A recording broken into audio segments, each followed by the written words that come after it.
नमस्कार। सुनिए ज़रा मैं आपका स्वागत है। मेरा नाम है रोहित दुबे और मैं आपको सुनाने जा रहा हूँ कई चांद थे सरे आसमां का। तीसरा बाब। वसीम जाफर। डॉक्टर खलील असगर नेत्र रोग विशेषज्ञ की याददाश्तों से। जैसा कि बयान हुआ, वसीम जाफर का घर लंदन में था। मेरी उनसे कोई रिश्तेदारी नहीं थी, बल्कि पहले से कोई मुलाकात भी नहीं थी और ना मैं लंदन में रहता हूँ। मैंने पिछले साल मौलाना हामिद हसन कादरी के पत्र संग्रह में वसीम जाफर के दादा सलीम जाफर के खानदानी हालात के बारे में बड़ी दिलचस्पी से पढ़ा जरूर था, और कादरी साहब के यहाँ सलीम जाफर का जिक्र पढ़ने से पहले मैंने उनकी कई तहरीरें भी देखी थीं। मैं उन्हें दिल्ली, लखनऊ या हैदराबाद का कोई सुरुचिपूर्ण लेखक समझता था, लेकिन सलीम जाफर या उनके वंशज अब कहाँ हैं और कहीं हैं भी या नहीं, इस मामले में मुझे कोई जानकारी न थी। मैं समझता था कि सलीम जाफर बुजुर्ग आदमी थे, कहीं मर खप गए होंगे। आम हालात में तो यह होता कि नवाब मिर्जा खान दाग और उनके हवाले से उनकी वालिदा वजीर बेगम और सलीम जाफर के आपसी ताल्लुक और वजीर बेगम की गैर मामूली जिंदगी के बिना पर मुझे उनके बारे में कुरेद होती और मैं सलीम जाफर की औलादों का पता लगाने की कोशिश करता। लेकिन उन दिनों मुझे कुछ और ही धुन थी। पिछले साल एक शादी के सिलसिले में मुझे लंदन जाने का मौका मिला। अपने बारे में कुछ ज्यादा कहने से मुझे तकल्लुफ है, और जो दास्तान आगे के पन्नों में दर्ज है उसका मुझसे कोई ताल्लुक भी नहीं। लिहाजा इतना कहना काफी होगा कि मैं पेशे के लिहाज से आंखों का डॉक्टर हूँ।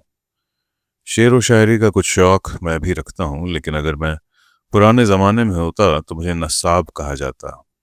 इस मानी में कि मुझे खानदानों के हालात मालूम करने, उनके शिजरे बनाने और दूर दूर के घरानों की कड़ियों से कड़ियां मिलाने का बेहद शौक है। और अब, हालांकि मेरी उम्र बहुत ज्यादा नहीं है, मैंने डॉक्टरी का पेशा छोड़ दिया है। मेरा ज्यादातर वक्त शिजरे बनाने और बनाए हुए शिजरों को और भी व्यापक और पेचीदा बनाने में गुजरता है।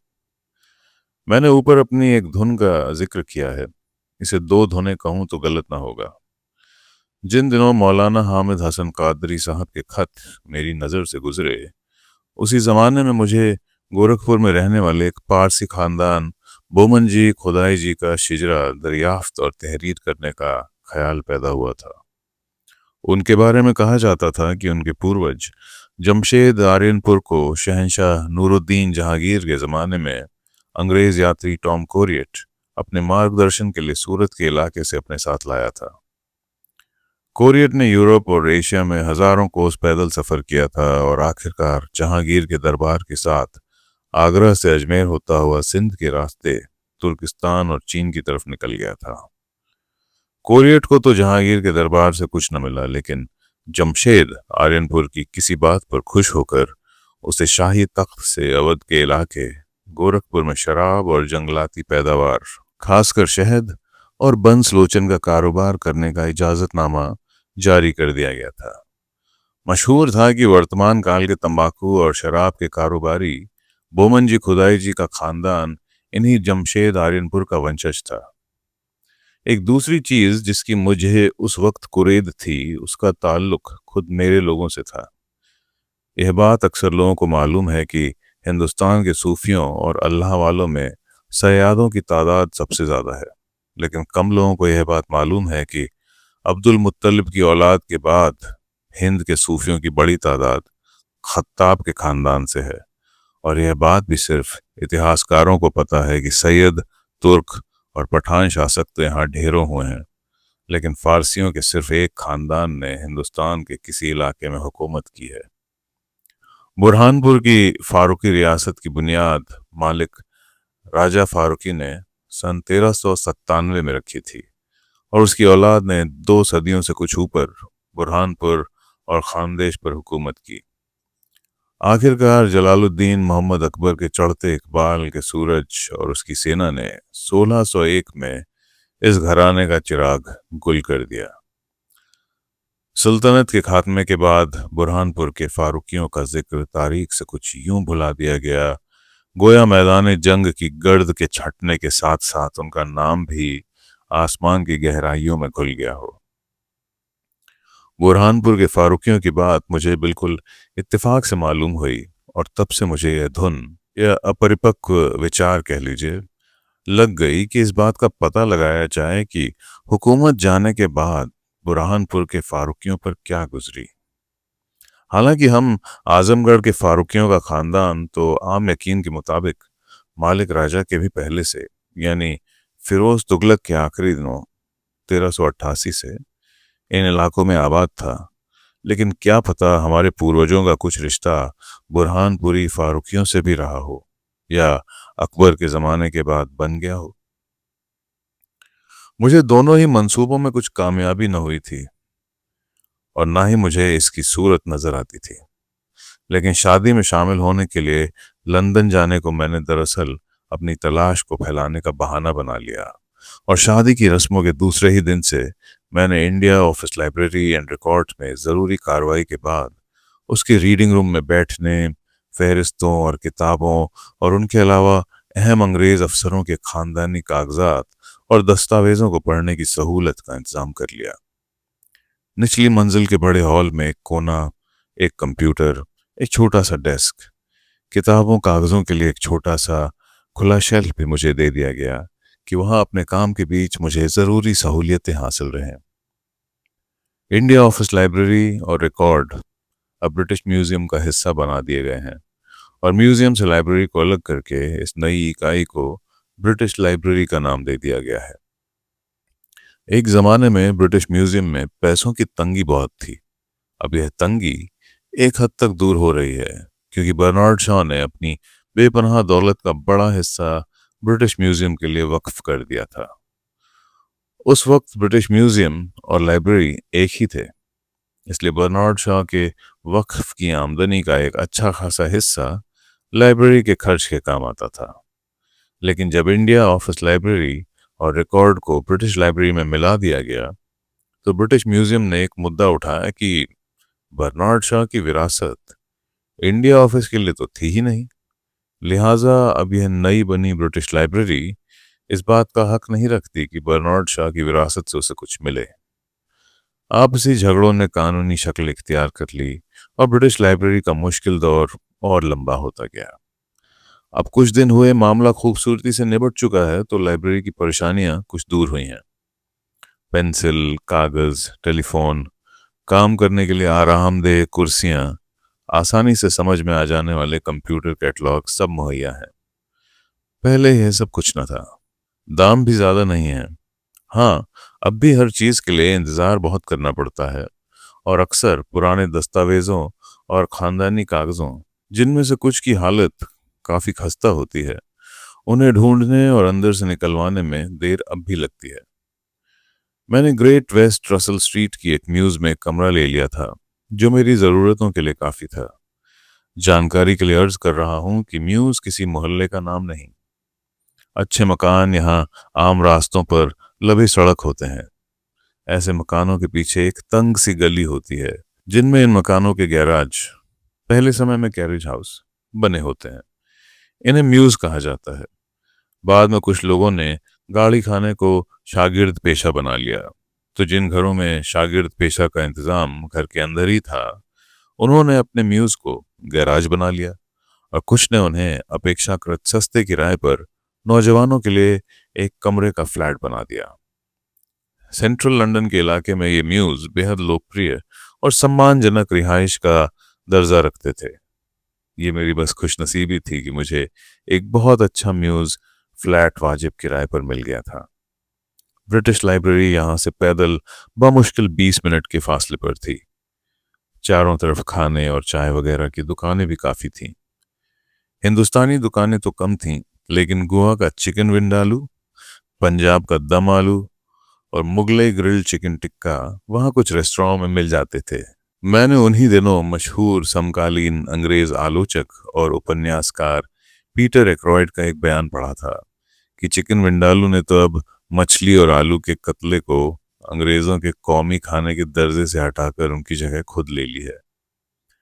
ब्रिटिश लाइब्रेरी जाते हुए मुझे अभी 2-4 दिन ही हुए थे कि मुझे वो साहब दिखाई दे गए, जिनके बारे में मालूम हुआ कि वो P&A के 19वीं सदी के मुगल चित्रकला विभाग में और कंपनी चित्रकला विभाग में भी असिस्टेंट कीपर हैं। मैंने तो उन्हें कुछ घबराया हुआ सा, जल्दी में सीढ़ियां चढ़ता हुआ, अपने ख्यालों में गुम, दुबला पतला लंबा शरीर, निहायत गोरे लेकिन कजलाए हुए रंग, बड़े बड़े सफेद बालों और हल्की सफेद मूछों वाला शख्स देखा, जो हर मौसम में ऊनी टोपी पहनता था। उनके दोनों हाथों में ब्रीफकेस होते, एक में तो कागजात, कलम पेंसिल डायरी याददाश्तें, एक आध किताब, चेकबुक, प्लास्टिक यानी क्रेडिट कार्ड वगैरह होते थे। लेकिन दूसरे ब्रीफकेस का हाल किसी को मालूम न था। शायद कुछ खाने का सामान रखते हों, लेकिन खाना तो वो हमेशा ट्रैफलगर स्क्वायर के पास एक यूनानी रेस्टोरेंट में खाते थे।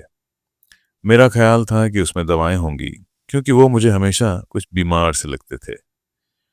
जब मैंने उन्हें पहली बार देखा तो गुमान हुआ था कि ये अंग्रेजों के वक्त के कोई पुराने लिपि विशेषज्ञ या पुरानी पांडुलिपियों को पढ़ने में माहिर कोई मुंशी किस्म के हिंदुस्तानी होंगे, जो मुल्क की आज़ादी के बाद भी ब्रिटिश म्यूजियम छोड़कर इसलिए वापस नहीं गए होंगे कि घर पर उनका कोई नहीं था।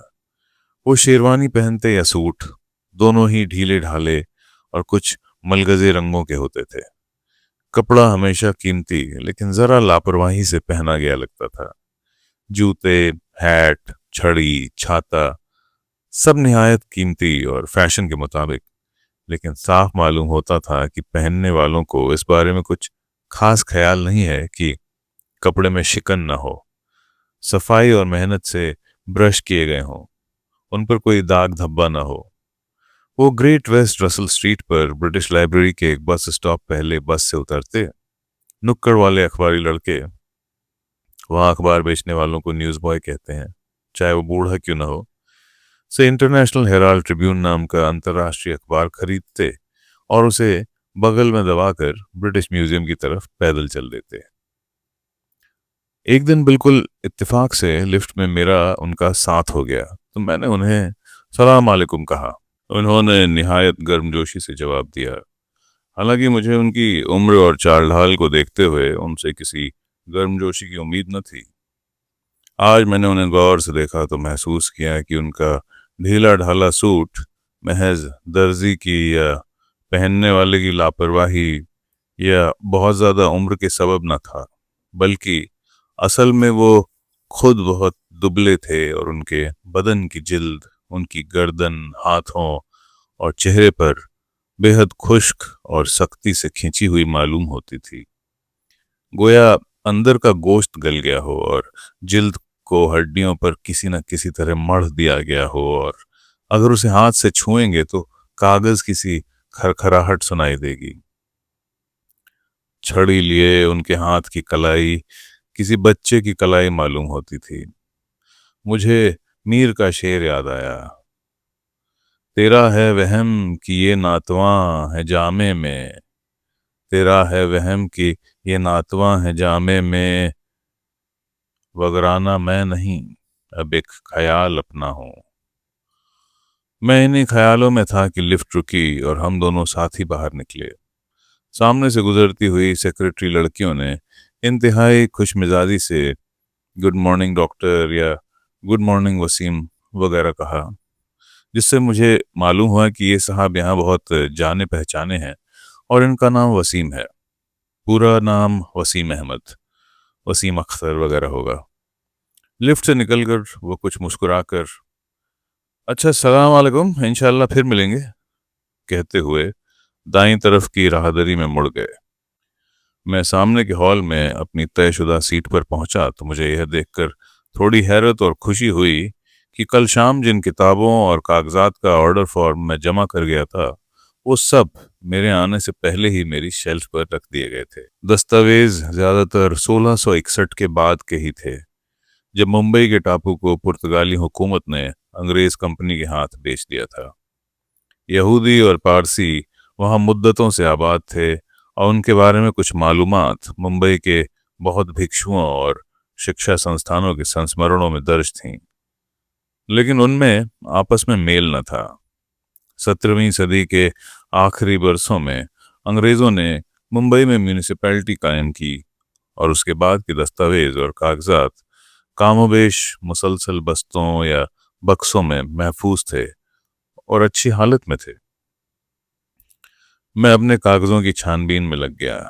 लंच मैं खाता न था, इसलिए वक्त के गुजरने का अंदाजा उसी वक्त हुआ जब मेरे पास बैठे पढ़ने वाले आहिस्ता आहिस्ता उठकर जगह खाली करने लगे। मैं भी उठा तो मुझे ख्याल आया कि वसीम साहब शायद अभी मौजूद हों। उनसे मिलना मुमकिन होता तो खूब था। इस वक्त तक लाइब्रेरी में एक दो अपनी जैसी सूरतों के मिल जाएं तो बहुत गनीमत मालूम होता है, लेकिन वो शायद अभी अंदर ही थे या पहले ही उठ गए थे। खैर, कभी और सही, मैंने अपने दिल में ख्याल किया। अगले दिन इतवार था। टेम्स नदी के किनारे थिएटरों के सामने पुरानी किताबों का बाजार लगेगा। वहां अव्वल वक्त जाऊंगा तो किताबों में दिन अच्छा गुजर जाएगा। शायद कोई चीज मेरे मतलब की भी मिल जाए। उस इतवार को पुरानी किताबों के अलावा पुरानी चित्रकला के नमूनों और पुराने नक्शों की भी कुछ दुकानें वहां नजर आईं। जाहिर है कि कोई दुर्लभ चीज या कोई ऊंचे दर्जे की तस्वीर हासिल होना नामुमकिन था। ज्यादातर सामान पुरानी तस्वीरों की प्रकाशित नकलों पर आधारित था, लेकिन 18वीं सदी की अंग्रेजी पत्रिकाओं के फटे पुराने चित्र में पन्ने मिल रहे थे और बहुत कम दामों पर मिल रहे थे। एक जगह मुझे जनवरी 1772 की द जेंटलमैन्स मैगजीन का एक पन्ना सिर्फ 10 पाउंड में मिल गया। पन्ने पर तारीख और रिसाले का नाम साफ नजर आता था। पन्ने पर दो जानवरों की सफेद काली तस्वीरें थीं। एक को जिराफ बतलाया गया था, दूसरे को चीनी हिरन लिखा था। हालांकि तस्वीरें बहुत दुरुस्त न थीं, लेकिन उनकी छपाई अब भी बहुत रोशन थी और कागज पर जरा सा पानी लगने का निशान था। मैंने इधर उधर नजर दौड़ाई कि कहीं किसी कैलेंडर की खाली ट्यूब मिल जाए तो मैं उसमें इस पन्ने को लपेट लूं। पास ही में एक बड़े मियाँ पुराने नक्शों का अंबार लगाए बैठे थे। मैं उधर मुड़ा तो एक जानी पहचानी सूरत दिखाई दी। ये वसीम साहब थे और एक छोटे से नक्शे को तरह तरह से उलट पलट कर घुमा घुमा कर रोशनी को पीछे रखकर देख रहे थे। सलाम वालेकुम जनाब अली, मैंने उनके पास जाकर खुश होते हुए कहा। अच्छी मुलाकात हुई। उन्होंने ऐनक के पीछे से मुझे घूरा। उनके माथे पर शिकनें थीं, शायद इसलिए कि वो उस नक्शे को गौर से देख रहे थे, या शायद इसलिए कि मेरी दखलंदाजी उन्हें बुरी लगी थी। लेकिन बाद में मालूम हुआ कि असल बात यह थी कि वो मुझे पहली नजर में पहचान न सके थे। अक्का, आप हैं? यहाँ कैसे आ निकले? लेकिन माफ कीजिएगा, अभी आपसे परिचय तो हुआ ही नहीं। कल आपको वहां देखा जरूर था। उनकी आवाज फंसी हुई थी, गोया हलक पर बहुत सा बलगम जमा हो। उनकी सांस भी बहुत छिछली थी। मालूम होता था कि सांस उनके पेट में समा न रही हो। जी माफी चाहता हूँ, ये कोताही मेरी है। आपका इसमें गिरामी वसीम है और आप V&A में। जी हाँ, मुझे वसीम जाफर कहते हैं। वीएनए की बात छोड़िए, अपने बारे में फरमाइए। जनाब, मेरा नाम खलील असगर फारूकी है। नेत्र रोग विशेषज्ञ था। अब प्रैक्टिस छोड़कर अपने शौक का काम करता हूँ। बहुत खूब, बहुत खूब। वो खांसते हुए बोले।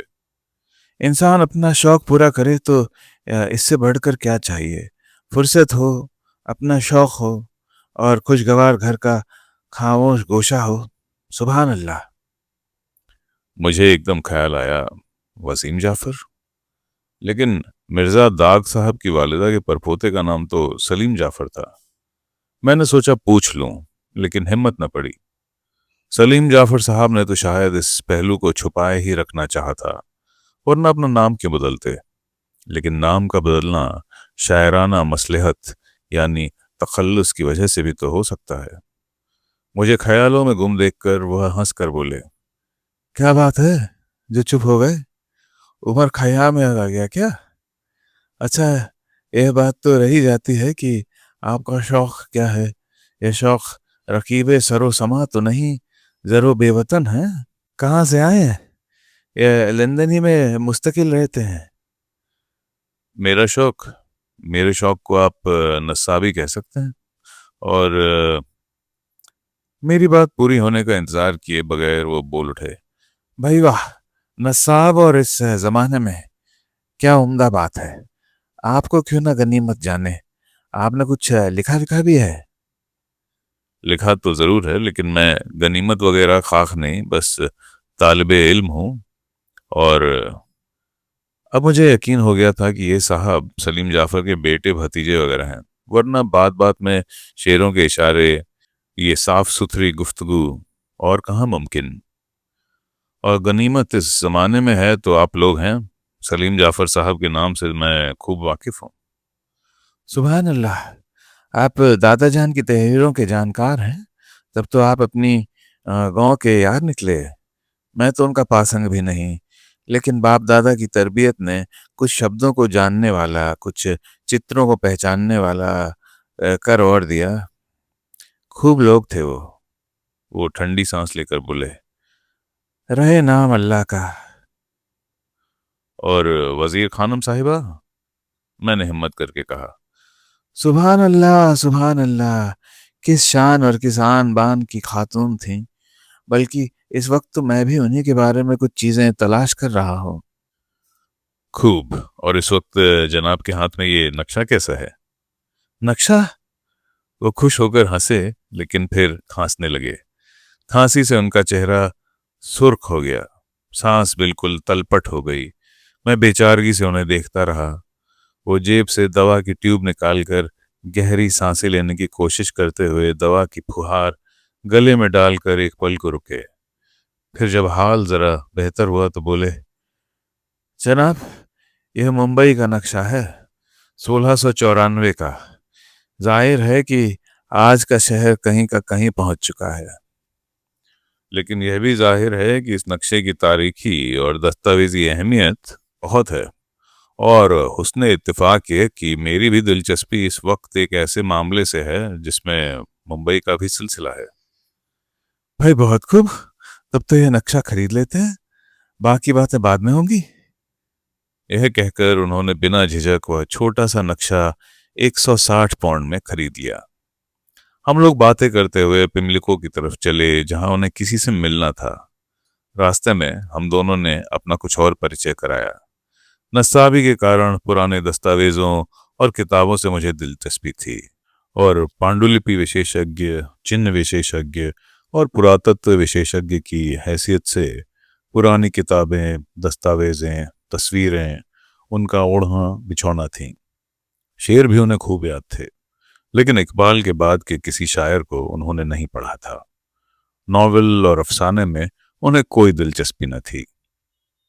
हाँ, कुर्तलैन हैदर के कई अफसाने, खासकर कार जहां दराज है, उन्होंने पढ़े थे और उन्हें अपने काम में एक हद तक मुफीद जानते थे।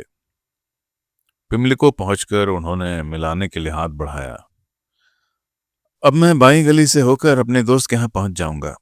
आप अब और जहमत ना करें, कल मुलाकात होगी।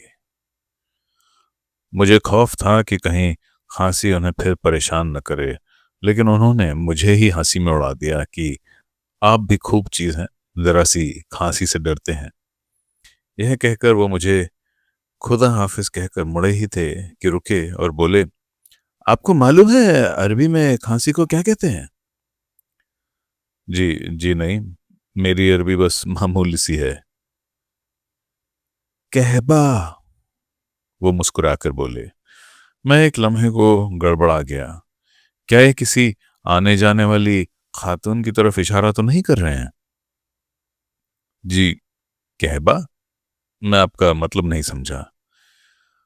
उन्होंने हंसने की कोशिश की, मगर उन्हें फिर खांसी आ गई। वो कुछ देर खांसते रहे। इस बार उन्होंने सीने को दोनों हाथों से दाब लिया था, लेकिन खांसी थी कि आए चली जा रही थी। जब उनकी हालत जरा ठीक हुई तो बोले।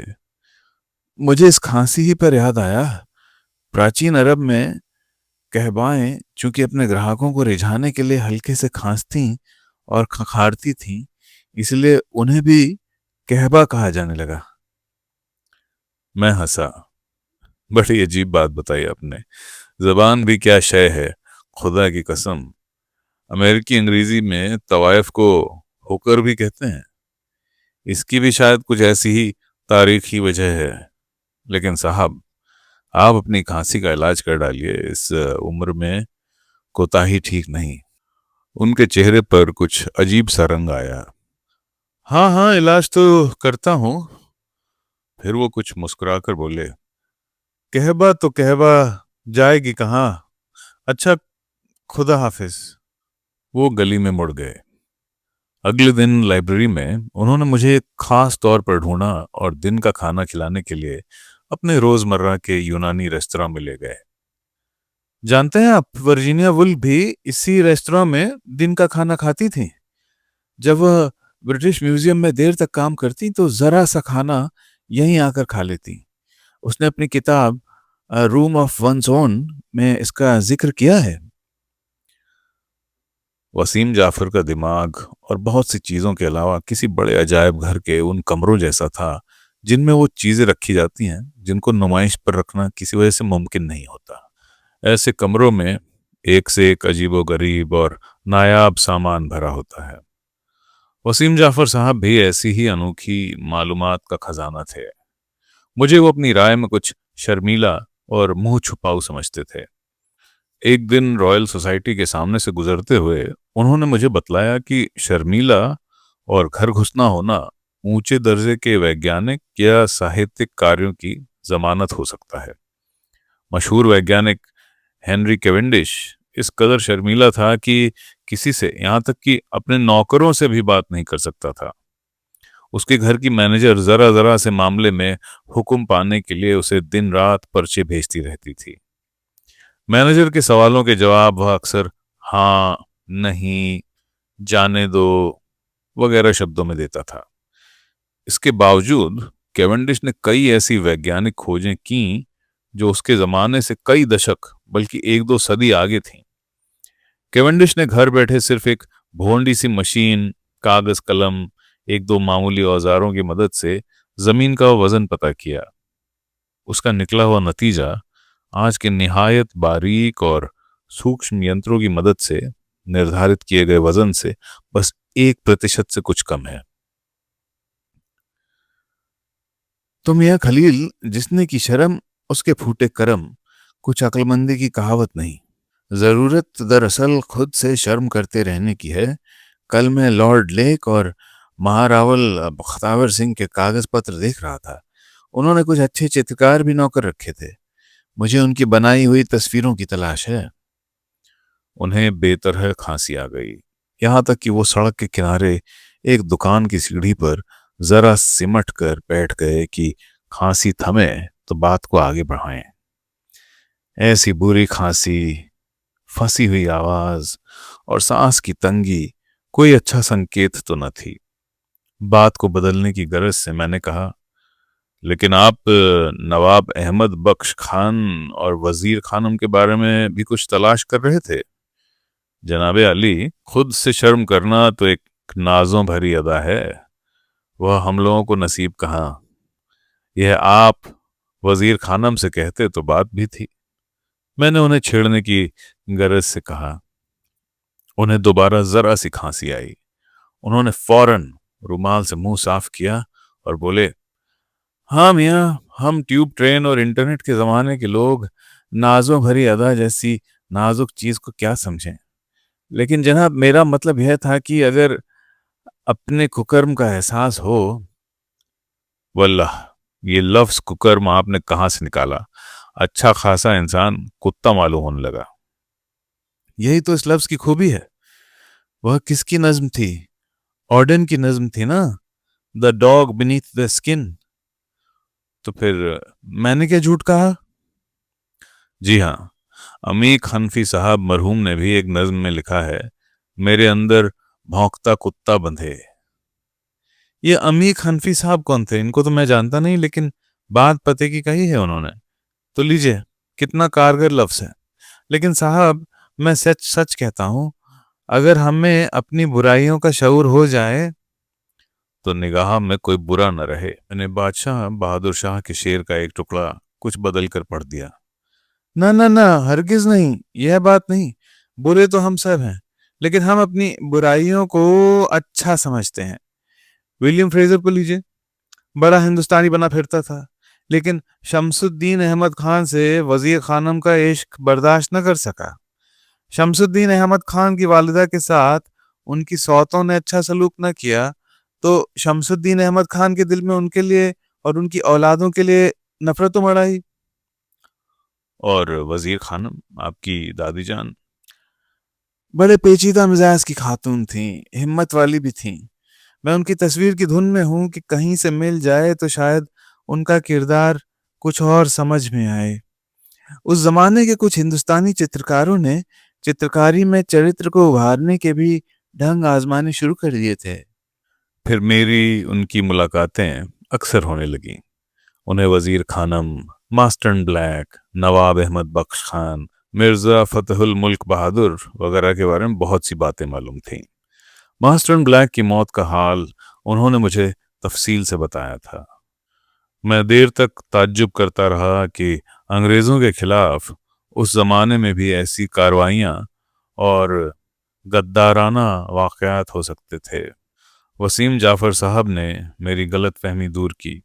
उन्होंने बताया कि सन 1800 और 1857 के बीच हिंदुस्तानियों ने 3 या 4 बार फिरंगी हाकिम के खिलाफ बगावत की थी और हर बार अंग्रेजों को खासा जानी और माली नुकसान पहुंचाया था। उन्होंने बरेली और बनारस के वाकयात का खासतौर पर जिक्र किया। बनारस में तो शाह आलम द्वितीय के सबसे होनहार बेटे मिर्जा जहांदर शाह ने अंग्रेज पर गोली ही चला दी थी और अंग्रेजों के खिलाफ बगावत की अगुवाई की थी। एक और मुगल शहजादे मिर्जा जहांगीर बख्त ने भी किसी बदतमीजी की वजह से एक अंग्रेज अफसर को गोली मार दी थी और इलाहाबाद जिला वतन कर दिए गए थे। सर सैयद की बात में कुछ सच्चाई थी, वसीम जाफर ने कहा। अपने बिजनौर वाले रिसाले में उन्होंने लिखा है कि हिंदुस्तानियों के दिल में इस बात का बहुत गुस्सा था कि फिरंगी लोग हमारे साथ बराबरी का सलूक तो दूर रहा, इंसानी सलूक भी नहीं करते। इसी बात को बड़े अजीबोगरीब अंदाज में सैयद महमूद ने बनारस में 1891 की एक तकरीर में कहा कि अंग्रेजों का यह ख्याल गलत है कि वो हाकिम हैं और हम रियाया। रियाया हम दोनों हैं। मालिक आलिया हमारी हाकिम है और उनकी रियाया की हैसियत से हम दोनों बराबर हैं, बराबर के अधिकार, कर्तव्य और विशेषाधिकार रखते हैं। उस जमाने को देखते हुए बड़ी अजीब और हिम्मत की बात थी, बल्कि सैयद महमूद का यह ख्याल ही बिल्कुल नया था। मगर अंग्रेजों का जवाब क्या रहा? अजी अंग्रेज एक काइयां कौम है। वह मौका यह था कि सर सैयद ने अपने पुराने कलेक्टर बिजनौर और मौजूदा कमिश्नर बनारस मिस्टर शेक्सपियर की दावत की थी। शहर के सारे रईस और बड़े आदमी जमा थे। सैयद महमूद की तकरीर को उस जमाने के मिजाज के मुताबिक एक हल्की फुल्की आफ्टर डिनर स्पीच कहकर टाल दिया गया था। वैसे भी कमिश्नर साहब करते क्या, सैयद महमूद की तजवीज को हुकूमत के सामने पेश कर सकते न थे, और अगर पेश करते भी तो नौकरी से बर्खास्त हो जाते।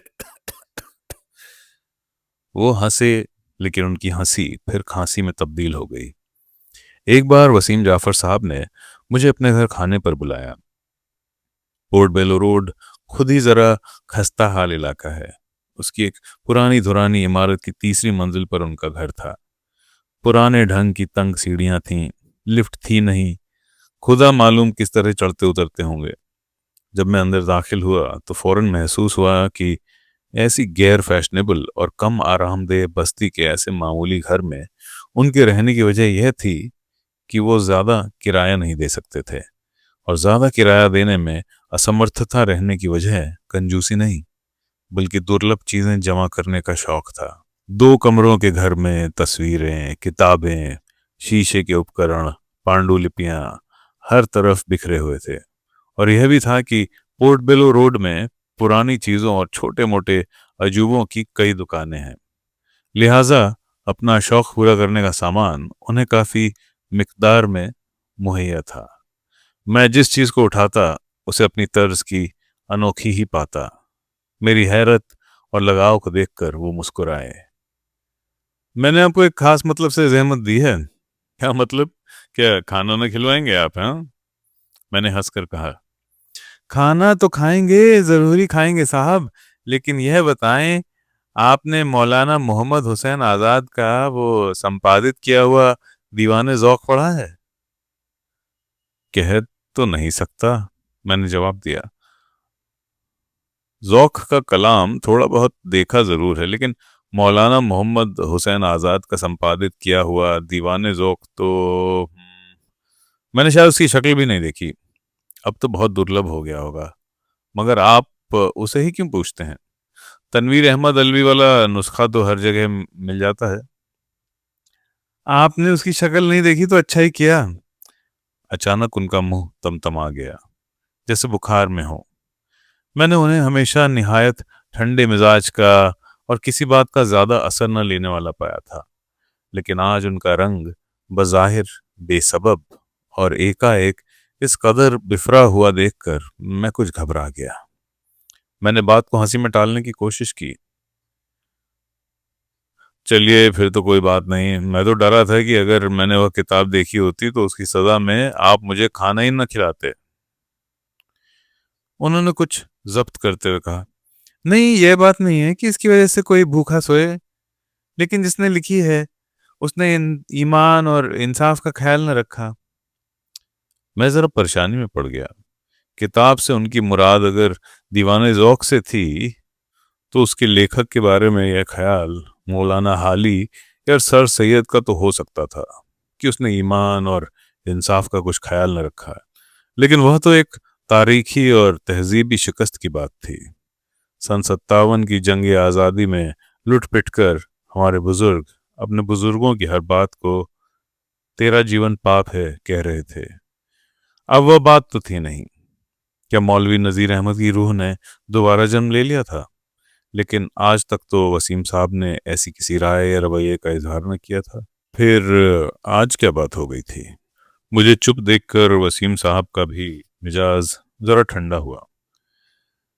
देखिए ना, इसमें एक जगह मौलाना ने कैसी नाइंसाफी की और दिल दुखाने वाली बात लिख दी। जी, मैंने उस किताब को पढ़ा तो नहीं है, लेकिन मैं समझता हूँ कि मौलाना तो शेख इब्राहिम ज़ौक़ के बेहद चाहने वाले थे। ज़ौक़ के खिलाफ भला उन्होंने नाइंसाफी की बात क्या लिख दी होगी? थे, वो ज़ौक़ को चाहने वाले थे, वो तेजी से बोले, लेकिन बहादुर शाह जफर के नहीं, ना मिर्जा फतहुल मुल्क के और ना शौकत महल के। उनका चेहरा फिर सुर्ख होने लगा और सांस फिर फूलने लगी। मेरी समझ में नहीं आ रहा था कि क्या कहूं क्या करूं। शौकत महल के नाम से मैं वाकिफ न था। मुझे यह भी खबर न थी कि वसीम जाफर साहब पर इस तरह के दौरे अक्सर पड़ते थे, या आज ही यह मामला था, या यह कि उनका डॉक्टर या नेशनल हेल्थ सर्विस का अस्पताल कहाँ था। इस वक्त डॉक्टर को बुलाना ठीक है भी या नहीं, मैं कुछ सहमने सा लगा। मैं वसीम जाफर साहब की सेहत के बारे में कुछ जानता न था। बीमार तो वो जरूर लगते थे। घबराहट में मुझे और कुछ न सूझी तो मैंने रेफ्रिजरेटर से बोतल निकालकर उन्हें पानी पेश किया और कहा, लीजिए, पहले पानी पी लीजिए, जरा सांस तो बराबर आए, फिर बात करेंगे। उन्होंने फंसी फंसी आवाज में मेरा शुक्रिया अदा किया। एक दो घूंट पानी पीकर उन्हें शायद कुछ सुकून हुआ। वो चुपचाप बैठ गए, हालांकि उनके मुंह पर अब भी थोड़ी सी वहशत के आसार थे। 5-7 मिनट यूं ही गुजरे।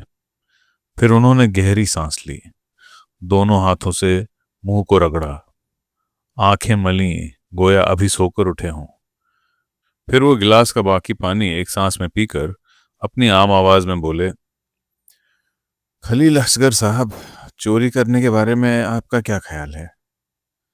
मैं गड़बड़ाकर कुछ उल्टी सी कहने ही वाला था कि उन्होंने बात पूरी की। मेरा मतलब यह है कि चोरी करना आपकी नजर में कैसा है? मुझे उलझन सी हुई। ये क्या फिजूल गुफ्तगू हो रही है? खाने पर बुलाकर अजब अजब तरह की बेतुकी उड़ाई जा रही है। फिर भी मैंने बात को हंसी में टालना चाहा। जनाब, चोरी करना तो शरीयत की 5 बुराइयों में शामिल है, मगर क्या आप शरीयत में कोई नई बात करने वाले हैं, या आपकी कोई चीज खो गई है? उनके चेहरे पर बेजारी और कड़वाहट के आसार उभरे। शायद मेरी बात उन्हें पसंद नहीं आई थी, या शायद वह बात ही नापसंदीदा थी और उसे मेरे सामने बोलना उन्हें बहुत नागवार था। लेकिन बोले बिना बनती भी शायद न थी। देखिए, वो समझाने के अंदाज में बोले जिस तरह बच्चों या कम अक्ल लोगों को समझाते हैं।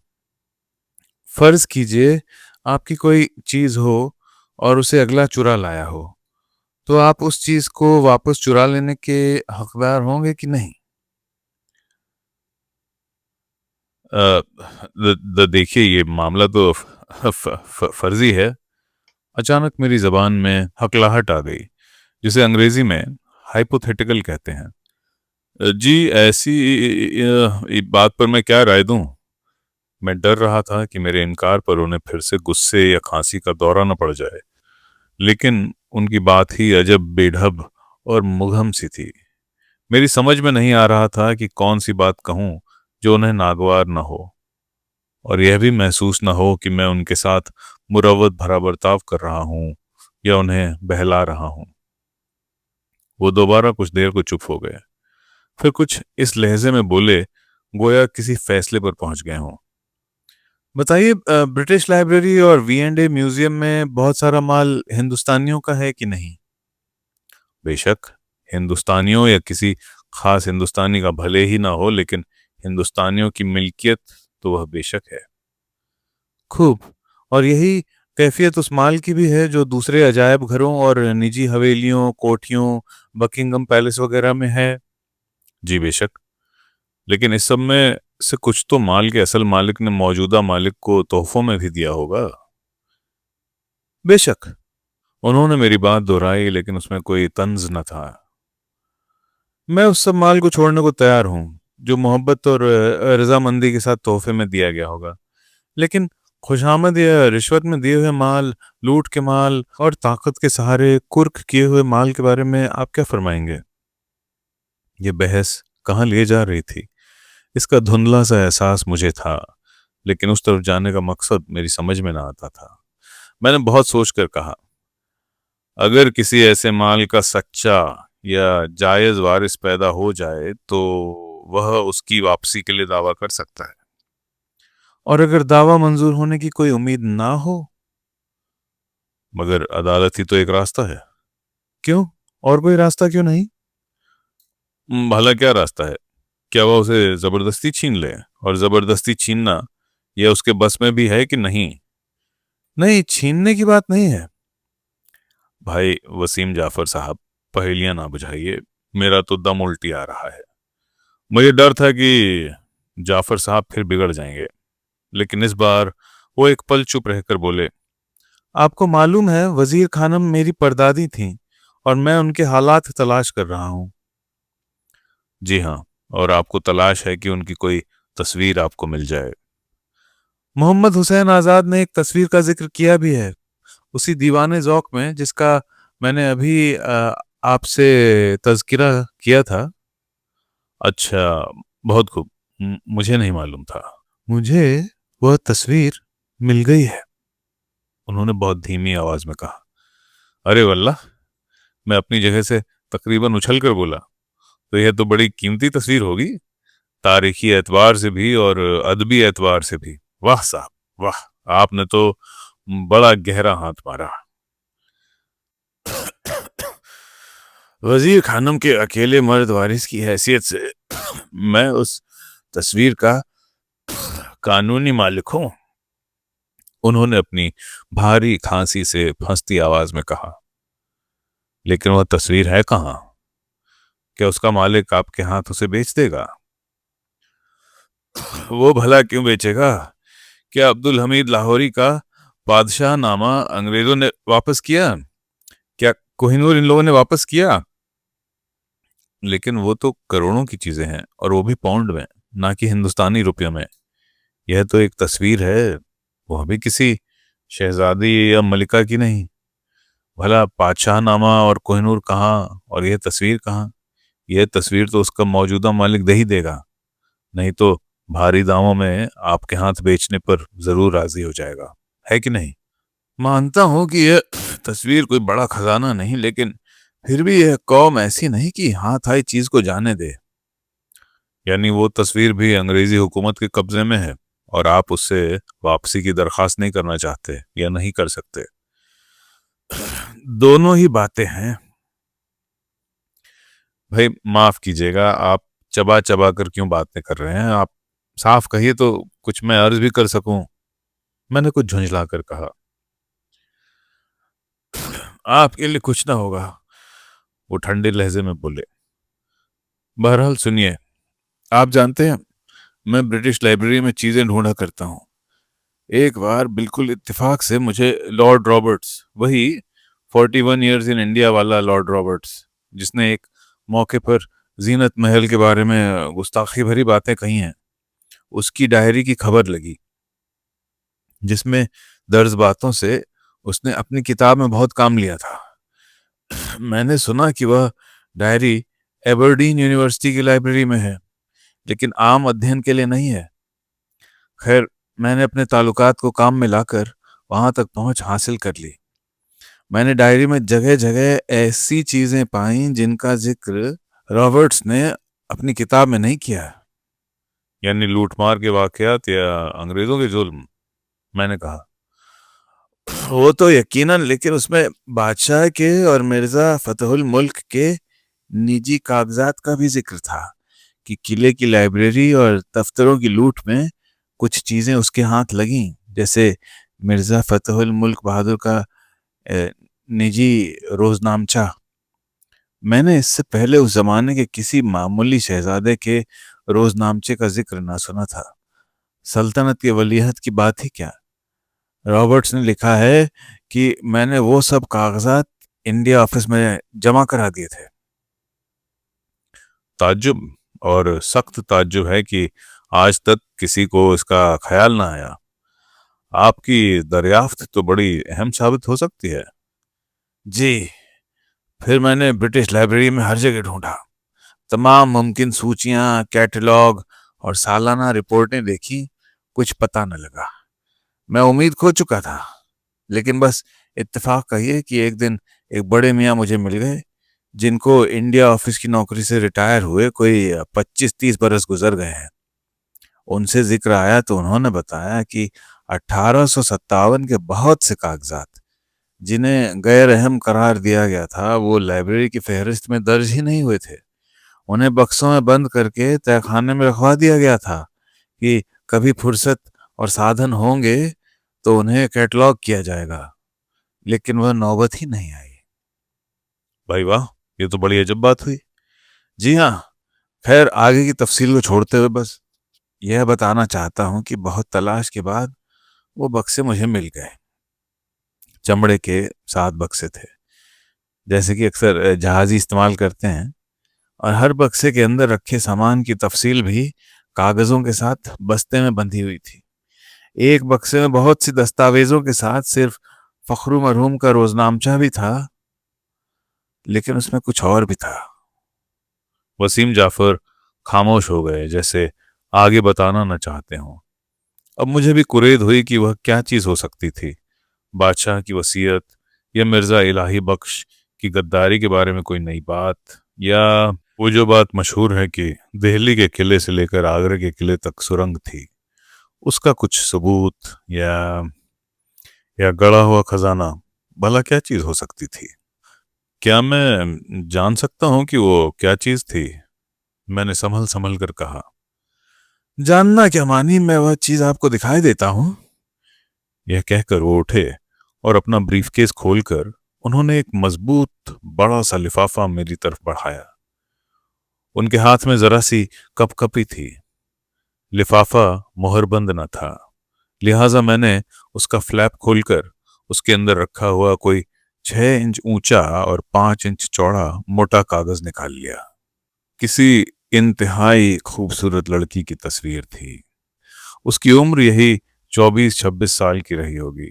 सांवला रंग, लेकिन इस कदर तरोताजा चेहरा, गोया किसी ने सूसन के सुरमई फूल का रस निचोड़ कर रख दिया हो। सीधी नाजुक सी नाक, लेकिन दोनों नथुने जरा फड़कते हुए से, जैसे उसने कोई अच्छी बात सुनी हो या कोई अच्छी बात कहने वाली हो। कोई 150-200 बरस पुरानी तस्वीर जिसमें पूरा चेहरा सामने था, लेकिन उस जमाने की आम तस्वीरों के उलट तस्वीर वाली को यूं दिखाया गया था गोया वह चितेरे और तमाशाई दोनों के वजूद का पूरा पूरा एहसास रखती हो। उसकी आंखों में जिन्स और जवानी का ऐसा भरपूर शऊर था कि मेरा दिल जोर जोर से धड़कने लगा।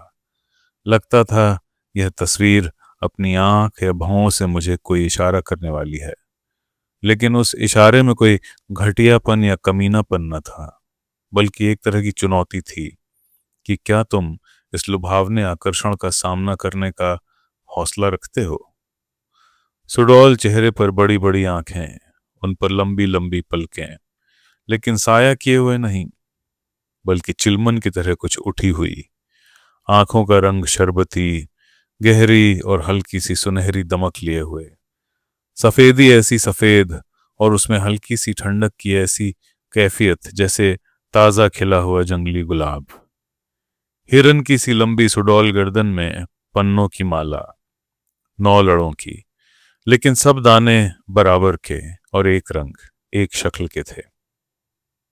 गले के नीचे सीने तक चने की दाल के बराबर पन्ने ही पन्ने थे, जिनका हरापन आंखों में हरी दूब की तरह खुबा जाता था। आंचल सिर पर न था और साफ मालूम हो रहा था कि तस्वीर वाली को आंचल के ढलक जाने का पता है। सुनहरे गोतार से पटा हुआ आसमानी दुपट्टा कंधे और सीने को बेपरवाही से कुछ ढक रहा था, कुछ सामने ला रहा था। बहुत घनी चोटी, थोड़ी सी खुलती हुई, हर लट में 1-2 मोती टके हुए, गोया बेख्याली में वहां उलझ गए हों। अफसोस की तस्वीर अधूरी थी, लेकिन इसलिए नहीं कि चित्रकार ने उसे अधूरा छोड़ दिया था। किसी बेदर्द ने उसे इस तरह फाड़ डाला था कि तिहाई से कुछ ज्यादा तस्वीर जाया हो गई थी। मैंने रुकी रुकी आवाज में पूछा, यह यह तस्वीर वजीर खानम की तो नहीं? इसे किसने फाड़ डाला? मैंने वहशत की ज्यादती के सबब यह भी न महसूस किया कि मेरा दूसरा सवाल किस कदर अहमकाना था। वसीम जाफर ने कहा, इसके पीछे एक तहरीर है, पढ़िए। उनके चेहरे पर कुछ कालापन लिए हुए तपिश थी, बीमारों जैसी। उनकी आवाज में अब और ज्यादा कपकपी थी। मैंने कागज पलट कर देखा तो उस पर मुंशियाना लिखावट में कुछ लिखा हुआ था, मिटा सा। शायद कभी किसी ने उसे पानी से धोने की कोशिश भी की थी। काली रोशनाई आंसू भरे काजल की तरह फैल गई थी। हर्फ बहुत मोटे न थे, लेकिन मुझे पुरानी वंशावलियां और दस्तावेज पढ़ने का जो अभ्यास था वह काम आया। जरा सी कोशिश करके मैंने पढ़ लिया। शबीही हकीकी वजीर खानम साहब उर्फ छोटी बेगम सलम महा अल्लाह ताला। उसके आगे कुछ तारीख थी, लेकिन वह कोशिश के बावजूद मुझसे पढ़ी न जा सकी। मुबारक हो वसीम जाफर साहब, आपकी तलाश कामयाब हुई, मैंने बड़े जोश से कहा। लेकिन ये तस्वीर क्या उन्हीं बक्सों में मिली जिनका जिक्र आप फरमा रहे थे? अगर ऐसा है तो आप इसे लाइब्रेरी से निकाल क्यों कर लाए? जी हाँ, उन्होंने जी पर जोर देकर कहा। मैं इसे निकाल लाया और अब यह मेरी है। उनके लहजे में झगड़ने का सा अंदाज था, गोया मुझसे कह रहे हो कि हिम्मत है तो मेरी शिकायत कर दो, यह तस्वीर मुझसे छिनवा लो। मगर भला ये कैसे मुमकिन हो सका, ये तो बताएं। मैंने नरमी से कहा। मैं उन्हें खफा नहीं करना चाहता था, और यूं भी मुझे इस मामले में नैतिकता का दरोगा बनने का शौक तो था नहीं। तस्वीर पर असल हक तो वसीम जाफर का ही था, कानून कुछ कहे। बात यह है खलील असगर साहब, उन्होंने कुछ राजदारी के लहजे में कहा, यह तस्वीर कहीं दर्ज नहीं है। आपको मैं बता ही चुका हूं कि उन बक्सों का कैटलॉग अब तक नहीं बना है। सिर्फ कच्ची फहरिस्त हर बक्स के अंदर रखी हुई है, लेकिन यह तस्वीर उस फहरिस्त में दर्ज नहीं है। हर फहरिस्त की नकल लाइब्रेरी के डायरेक्टर के कब्जे में मुहरबंद भी रखी हुई है, और मुझे यकीन है कि वह फहरिस्त भी इस तस्वीर के जिक्र से खाली होगी। वह कुछ देर को चुप हो गए। मैं डर के मारे कुछ न बोला। कुछ समझ ही में ना आता था कि क्या कहूं। फिर वसीम साहब ने कुछ और भी आहिस्ता लहजे में कहना शुरू किया। दरअसल यह तस्वीर मिर्जा फखरू साहब के रोजनामचे में 2 पन्नों के बीच में रखी हुई थी, उसी हालत में जैसी आप इस वक्त देख रहे हैं। मैं शायद पहला शख्स हूं जिसने इस रोजनामचे के सारे वर्क खोल कर देखे हैं। जब यह तस्वीर मुझे मिली तो मुझ पर बिजली सी गिर पड़ी। वजीर खानम के सिवा और कौन हो सकता था, पर मैं और वजीर खानम की तस्वीर, ऐसा मेरा नसीबा कहाँ। वो फिर चुप हो गए। मैं भी उसी तरह खामोश रहा। उस वक्त उनका आलम ही कुछ ऐसा था कि मुझे बीच में बोलने की कुछ बात सूझती न थी। बड़ी देर तक तो मैंने कागज को उलट पुलट कर देखने की हिम्मत ही ना की। खुदा मालूम यह तस्वीर उनकी ना हो, किसी और की हो। आखिरकार उन्होंने बातों का सिलसिला फिर जारी किया। फिर मैंने आंख बंद करके इस कागज को कई बार उल्टा पुल्टा और फिर आंखें खोल दी। वो इबारत आप पढ़ ही चुके हैं, अब आगे क्या कहूं। तस्वीर को मैंने बेसोचे समझे जैकेट की अंदरूनी जेब में डाल लिया। आप जानते ही हैं, लाइब्रेरी में ब्रीफकेस, बैग, पैकेट कुछ भी ले जाना मना है। सर्दियों की ओवरकोट तो रिवाज और कायदे के मुताबिक उतार कर क्लोक रूम में जमा कर दिए जाते हैं, लेकिन यह तस्वीर छोटी सी है और मुझ पर कोई शक भी नहीं कर सकता था। बस मैंने इतना किया कि उस दिन कुछ काम नहीं किया। कागजात समेटकर लाइब्रेरी के कर्मचारियों को वापस किए और कोट की जेब में हाथ डालकर इत्मीनान से चलता हुआ लाइब्रेरी के बाहर हो गया। हकदार को उसका हक पहुंच गया, मेरे मुंह से अनायास निकला। उन्होंने मुझे गौर से देखा, गोया उन्हें शक हो कि मैं उनको मजाक तो नहीं उड़ा रहा हूं। क्या वाकई क्या वाकई आपका यही ख्याल है? वो जरा तेज लहजे में बोले। क्योंकि मुझे अपने दिल में पूरी तरह इत्मीनान था कि नैतिक दृष्टि से उस तस्वीर के मालिक वही थे, मैंने जरा जोश से जवाब दिया, जी बिल्कुल, मुझे इसमें कोई शक ही नहीं, खुदा मुबारक करे। उन्होंने दोबारा मुझे गौर से देखा, लेकिन इस बार अंदाजा ये था जैसे कि मुझे चेतावनी दे रहे हों कि उनको मेरी राय की रत्ती भर परवाह नहीं। तस्वीर तो उन्हीं की थी और उन्हीं की रहेगी। अच्छा, लीजिए, दीवान ज़ौक, संपादन मौलाना मोहम्मद हुसैन आजाद, मुलाहिजा कीजिए। उन्होंने एक पुरानी सी किताब मेरी तरफ बढ़ाते हुए कहा। मुझे अब भूख लग रही थी और तस्वीर का पाया जाना और तस्वीर वाली की करिश्माई शख्सियत ने मेरे हवास भी कुछ गुम कर रखे थे। एक लम्हे के लिए मैंने अहमकों की तरह मुंह फाड़ कर उन्हें देखा। फिर मुझे याद आया कि उन्होंने अभी कुछ पहले भी दीवाने ज़ौक और वजीर खानम की तस्वीर का जिक्र किया था। मैं हाथ बढ़ाकर किताब उनसे लेने के लिए उठा तो उन्होंने कहा, पृष्ठ 41 मुलाहिजा फरमाए, मैंने वहां बुकमार्क रख दिया है। मैंने वह पृष्ठ खोला और बढ़ती हुई नफरत, कराहियत और ताज्जुब के साथ ये इबारत पढ़ी। शहर में छोटी बेगम नाम की एक हसीन साहिबे जमाल अपने हुनर में बाकमाल थीं। उम्र की दोपहर ढल चुकी थी और कितने ही अमीरों को मारकर हजम कर चुकी थीं। उस पर भी लड़कपन की कलियां चुनती थीं। मिर्जा फखरू की 24-25 बरस की उम्र थी। रंडी को नौकर रखकर गुलाम हो गए। मिर्जा ने एक तस्वीर संदूकचे से निकाली, उसे देखा और कहा कि उस्ताद, इसे जरा देखिए। उस्ताद समझ गए कि उसी की तस्वीर है। देखकर कहा, बहुत खूब। मिर्जा की खातिर जमा न हुई। फिर कहा, देखिए तो सही, अगर वाकई माशूक हो तो कैसा हो। उस्ताद समझे कि दिल आया हुआ है, चाहता है मैं भी बुढ़िया की तारीफ करूं।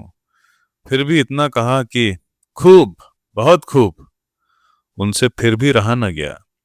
तीसरी दफा तस्वीर हाथ में दी और कहा, भला उस्ताद, इस हुस्न में कुछ नुक्स तो बताइए। उस्ताद ने देखा और कहा, जरा छातियां ढलकी हुई हैं। उस्ताद खुद फरमाते थे कि मैं न कहता, मगर दिल ने कहा लड़का है और एक वैश्या के जाल में फंस गया है, कह तो दो, शायद समझ जाए। मेरे जी में आई वर्क को किताब से चीर कर मुट्ठी में मसल डालूं और उसे गुसल खाने के फ्लश में बहा दूं, लेकिन जाहिर है यह बेवकूफ़ी और बदमजाकी होती। मैं मानने को तैयार नहीं। मुगल शहजादा, वो भी वली अहद हजार, गई गुजरी हालत पर भी इस कदर बेहया नहीं हो सकता, मैंने गर्म लहजे में कहा। बादशाहों की गैरत यह बात गवारा ही नहीं कर सकती थी कि उनकी औरतों को कोई अजनबी शहजादा भी देख ले। एक मामूली मुलाजिम की बात क्या, चाहे वो शायरी में उनका उस्ताद ही क्यों ना हो। और फिर संजीदगी और वकार भी कोई चीज होती है। मैं तो यही समझता हूँ कि मौलाना ने दाग या मिर्जा फखरू से कोई दुश्मनी निकाली है। मैं इसको नामुमकिन करार नहीं देता, खासकर जब यह देखता हूँ कि ये वाकया या लतीफ़ा बिल्कुल बेमहल और बेमौका दर्ज किया गया है। यह भी है कि अगर वली अहद ने दलालों की तरह वह तस्वीर दिखाकर तस्वीर वाली के हुस्न की दाद चाही भी, तो ज़ौक़ की यह हिम्मत नहीं हो सकती थी कि ऐसा घटिया और बाजारू जवाब देते। लेकिन मौलाना को चिढ़ क्यों होगी भला? कोई बात भी तो हो। पता नहीं, वसीम जाफर ने दुखी लहजे में कहा। लेकिन आपने शायद गौर किया हो, मौलाना ने बादशाह और हवेली वालों के खिलाफ और भी कई बातें कई जगह लिखी हैं। शायद उस जमाने में तारीख लिखने का यही फैशन रहा हो। शायद वो यह कहना चाहते होंगे कि हवेली वाले सब थे ही ऐसे बेहया और बेगैरत कि उनका तबाह हो जाना ही बेहतर था। हाँ, फिर तो फैशन ही बन गया। नियाज साहब ने दाग साहब के बारे में जो लिखा सो लिखा, लेकिन मिर्जा फरहतुल्लाह बेग ने भी किले वालों के साथ पूरी तरह इंसाफ नहीं किया। खैर, फिर भी उनका अंदाज गनीमत था। यहाँ मौलाना को देखिए, मिर्जा फखरू बहादुर को लड़का बता रहे हैं और ये भी कह रहे हैं कि उनकी उम्र 24 या 25 की होगी और वजीर खानम बुढ़िया थीं। हकीकत यह है कि मिर्जा फतहुल मुल्क बहादुर और वजीर खानम की उम्रें बराबर ही बराबर रही होंगी। शहजादा 1811 में पैदा हुआ था और वजीर खानम की भी पैदाइश कुछ उसी जमाने की है। मुमकिन है वह शहजादे से 4-6 महीने छोटी ही रही हो। बहरहाल चलिए, अब ये तस्वीर तो आपके कब्जे में आ गई, यह बड़ी कामयाबी है। लेकिन अफसोस कि आप इसके बारे में कुछ लिख नहीं सकते। क्यों नहीं लिख सकता? मैं कभी ना कभी इस मौजू पर कुछ लिखूंगा जरूर, आप देखिएगा। इस बातचीत के कुछ दिनों बाद मैं हिंदुस्तान वापस आ गया। वसीम जाफर के उलट मुझे अपने मकसद में कुछ कामयाबी न हुई थी। बुरहानपुर के फारूकी और गोरखपुर के खुदाई जी दोनों ही अपनी कहानी मुझ पर जाहिर करने से कतराते रहे। इस नाकामी और मायूसी को तो मैंने कमोबेश भुला ही दिया, लेकिन वजीर खानम की तस्वीर को मैं न भूल सका। मुझे अफसोस रहा कि अगर इतिहासकार या उपन्यासकार होता तो मोहब्बत, फन और जिंदगी की तलाश की दास्तान मैं जरूर लिखता। कोई 3-4 महीने और गुजरे थे जब मुझे मार्टिन एंड मार्टिन नाम की एक कानूनी फर्म के पार्टनर मिस्टर डगलस एबनर्थी के खत के साथ एक लिफाफा और कोई 50 पन्नों का एक पैकेट मिला। खत का मजमून यूं था। हमें यह इत्तला देते हुए रंज है कि हमारे एक पुराने मुवक्किल डॉक्टर वसीम जाफर, पीएचडी, एफआरएचएस वगैरह, सकीन 42/4 पोर्ट बेलो रोड, लंदन का पिछले 19 सितंबर को लंदन में इंतकाल हो गया। उन्हें फेफड़ों का कैंसर था। मर्ज का मुकाबला उन्होंने आखिरी वक्त तक बेहद दिलेरी से किया, मगर कैंसर आहिस्ता आहिस्ता उनके सारे बदन में फैल गया था। उन्होंने अपने वसीयतनामे में हिदायत की थी कि इस खत के साथ के कागजात और मोहरबंद लिफाफा उनकी मौत के बाद आपकी खिदमत में रवाना कर दिया जाए। मरने वाले की हिदायत यह भी थी कि अगर आप इन कागजात पर आधारित कोई इतिहास लिखना चाहें तो शोध और दूसरे खर्चों के लिए उनकी छोड़ी हुई जायदाद में से 1000 पाउंड की रकम आपको पेश कर दी जाए।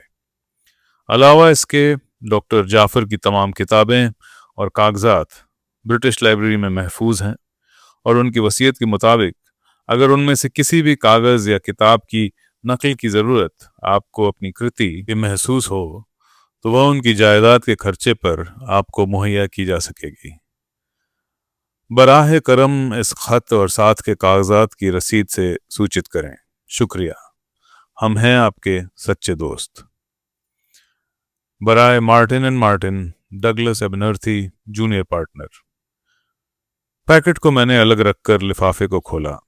उसमें वजीर खानम की तस्वीर थी। एक कोने में वसीम जाफर ने बारीक लेकिन रोशन अक्षरों में अपने दस्तखत करके तारीख भी दर्ज कर दी थी। तो दोस्तों, ये था कई चांद थे सरे आसमां का तीसरा बाब। अगला बाब हम जल्द ही लाएंगे। लाइक, सब्सक्राइब और शेयर करना ना भूलें। शुक्रिया।